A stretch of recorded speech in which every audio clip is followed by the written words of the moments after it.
All right. So I'm Miss Susan, if you remember me from a few weeks ago, and I'm here to stay for the time being as your tutor. So if you have any questions about English or words or anything, kind of general knowledge or anything, feel free to ask. I love to have your questions, and I also have questions for you.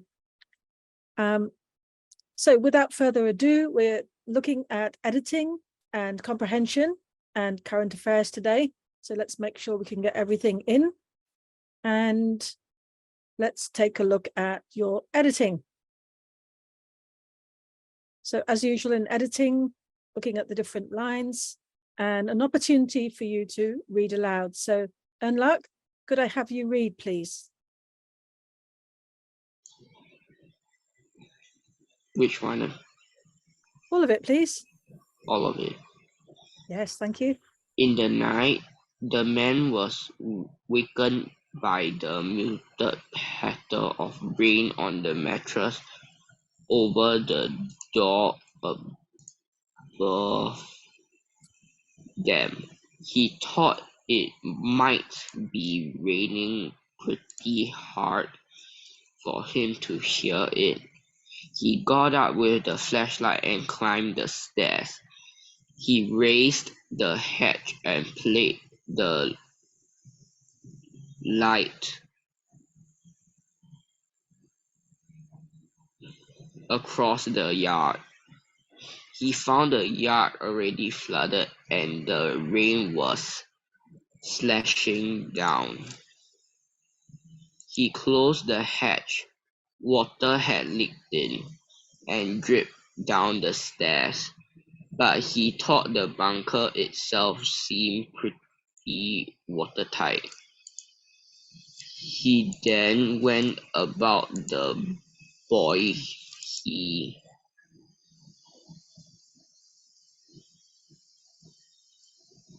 Hang on, I'm going to the next one. He was damp with sweat in his bed. The man put back one of the blankets and fanned his face. He turned down the heater and went back to bed. When he woke again, he thought the rain had stopped, but that was not what woke him. Thank you very much, Unluck. Good and clear. Yeah, that's very clear. And you also managed to get in your corrections there.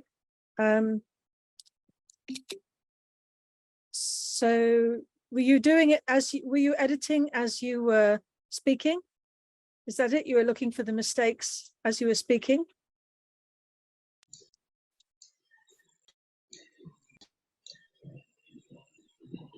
Or had you done it before, Unluck? Looking.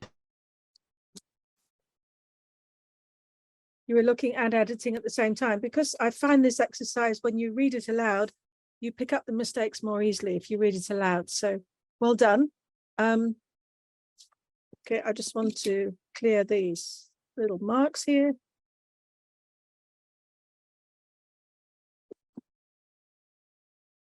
Okay, let's have a look at this word. Can you all try saying this? I know, Sonara, you've got a microphone issue, but Sheena and Luck, can you have a look at this word, please?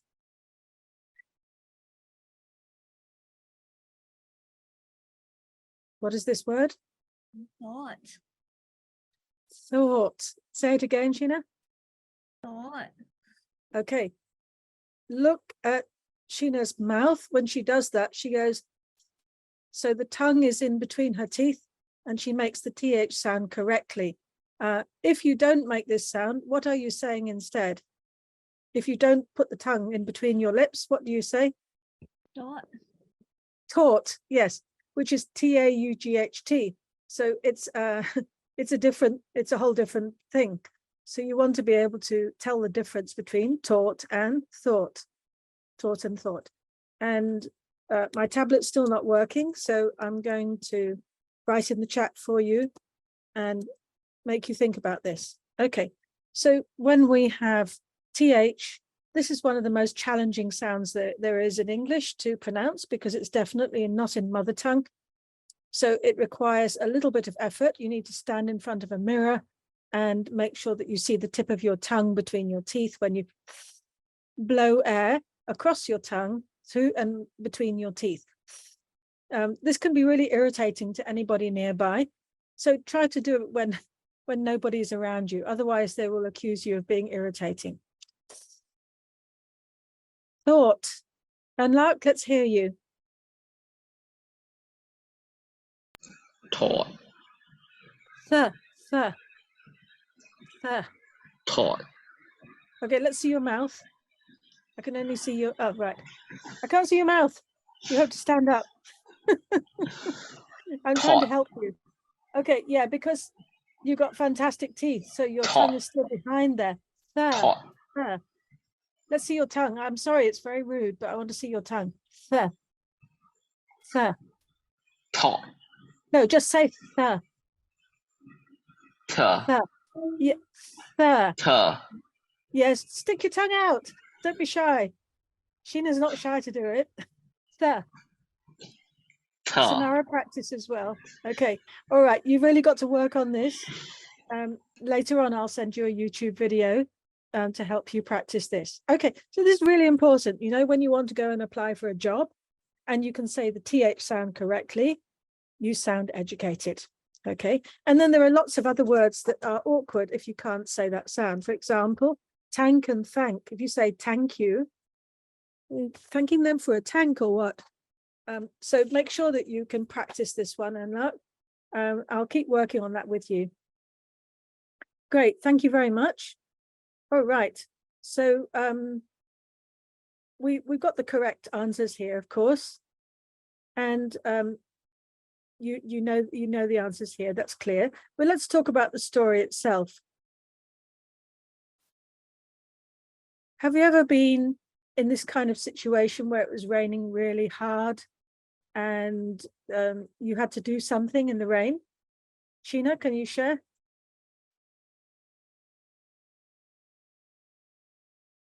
That you had to go out in the rain to do something? No? Like if it's umbrella, then I guess yeah, but also not really. But it's not like without an umbrella. Without an umbrella. Okay. All right. So you never got stuck where you had to kind of run from one place to another without an umbrella? Once, but it wasn't that heavy. And like the one time it was heavy, I just hid in the shelter the whole time. Okay. So you were quite dry. You managed to remain dry in the shelter. Because sometimes some bus shelters, they're so exposed. You're there in the bus shelter, but you get just as wet as being outside. And you think, what's it for? What's the bus shelter for? Right? I really dig the bus. Oh, you don't take the bus so often. Okay, okay. I certainly have got wet all over Singapore. Sonara, can you write in the chat about your experience with heavy rain? And Lark, can you tell me, did you ever get stuck in the rain? A lot. Okay, can you give us one example?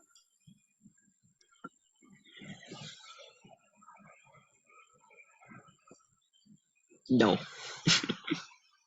Was it, where were you going from to? You were going to school? Were you going shopping? Honestly, usually the incident only happen whenever I'm coming back home from school. At least it's like, that way around. Yeah.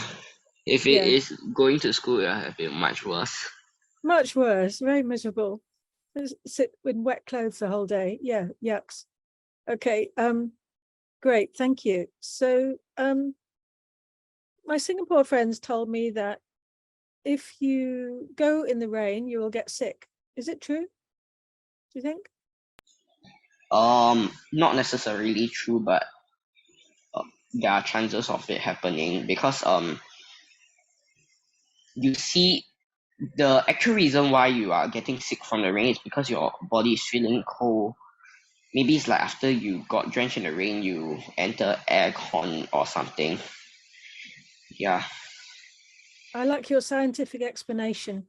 So there is a scientific explanation. It's not just an old wives' tale, right? that if you stay in the same wet clothes, you can certainly catch a chill. Great. Sinara, if you want to use the chat, you can stay in touch with us. We miss you. Sorry, your microphone's not working. Did you try plugging it in and plugging it out, Sinara? Sometimes that works. Sometimes if you leave the meeting and come back in again, that also works. Please try these.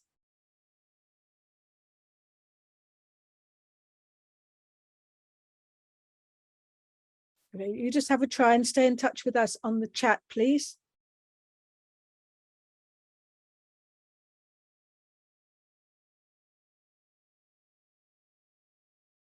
Okay. All right, so there's our editing portion. And yeah, so it's raining. Hello. Hi, Varun. Good afternoon. Good evening. Is your microphone working? We can't hear you. It's working. It's working. So say good afternoon to us. I'm Miss Susan. I know who you are. Thank goodness. Okay, right. Thank you. So you could say good evening, Miss Susan. That's okay. That's absolutely fine. In Singapore, people like to say teacher, but personally, I'm kind of allergic to that. I just prefer you to call me Miss Susan. Okay, Sinara, you're working on it. Thank you, Sinara.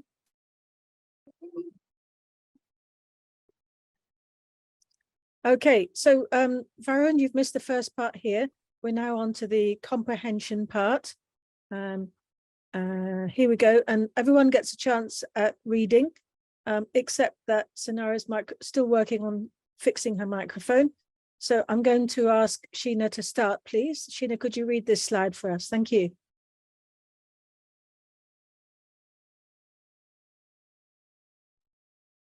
Shoving armfuls of bed linen into the washing machine, changing sheets, cleaning out toilets, and wiping down the shower. This is Abby's life as a laundress and chambermaid, or as it is sometimes known, an Airbnb host. Over the past year, she has welcomed more than 150 people from around the globe into her New York humble abode through the famous Airbnb website, which has nearly 1 million listings in 33,000 cities. Carry on. Airbnb is an online community marketplace that connects people looking to rent their homes to people who are looking for accommodation. In the past, 60% of travelers used to book their accommodation with hotels. Since Airbnb's formation in 2008, the percentage has declined. Thank you, Sheena. Very nice and clear.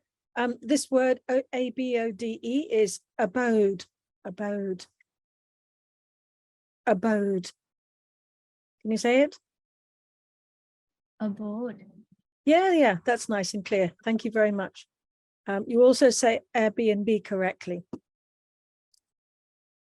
Okay, we'll explore the topic in a minute, but let's move on to the next slide. And since Sinara is working on her microphone, Varun, it's your turn to read aloud, please. What Abby loves about Airbnb is that she is given autonomy. Can you start from the top, please?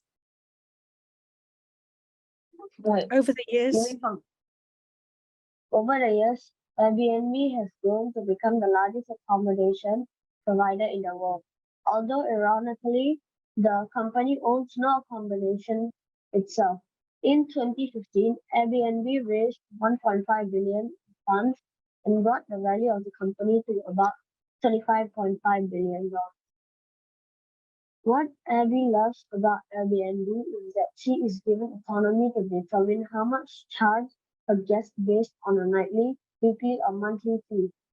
As guests are also reviewed by hosts, Abby can decline a guest's reservation request if she does not feel comfortable posting that person after reading negative reviews on that person.